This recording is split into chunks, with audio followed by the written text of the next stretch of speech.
మన తెలుగు రాష్ట్రాల్లో ఒకటైన ఆంధ్రప్రదేశ్ గురించి కొన్ని వాస్తవాలు తెలుసుకుందాం. ఎలాంటి ఆధారాలు లేకుండా గురుత్వాకర్షణ శక్తికి వ్యతిరేకంగా వేలాడే స్తంభం కలిగిన ఆలయం మన ఆంధ్రప్రదేశ్లోనే ఉంది. అదే లేపాక్షిలోని వీరభద్ర స్వామి ఆలయం. ప్రతి భారతీయుడు సగర్వంగా సల్యూట్ చేసే మన త్రివర్ణ పతాక ఆవిష్కర్త పింగళి వెంకయ్య ఆంధ్రప్రదేశ్కు చెందిన వారే. ఆంధ్రప్రదేశ్ యొక్క కొత్త రాజధాని అయిన అమరావతి 2000 సంవత్సరాల చరిత్ర కలిగిన పురాతన నగరం. ఇది ఒక బౌద్ధ మతానికి ముఖ్య కేంద్రం. ఇక్కడున్న అమరావతి స్తూపం ప్రపంచంలోనే అతిపెద్ద బౌద్ధ స్తూపాలలో ఒకటి. దేశానికి ఎక్కువ రాష్ట్రపతులను ఇచ్చిన రాష్ట్రం కూడా ఆంధ్రప్రదేశ్. డాక్టర్ సర్వపల్లి రాధాకృష్ణ, వరాహగిరి వెంకటగిరి, అదే వివిగిరి, ఇంకా నీలం సంజీవరెడ్డి.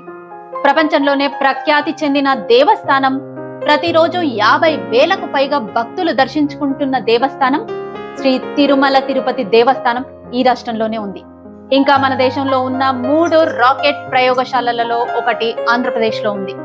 అంతేకాదు వరి, గుడ్లు, అరటిపళ్ళు, చేపలు, సిమెంట్, పొగాకు వంటి ఉత్పత్తి చేయడంలో మన దేశంలో ఆంధ్రప్రదేశ్ ముందు స్థానంలో ఉంటుంది. అందుకే ఆంధ్రప్రదేశ్ కు ఎగ్ బౌల్ ఆఫ్ ఇండియా అని, రైస్ బౌల్ ఆఫ్ ఇండియా అని పేర్లు ఉన్నాయి.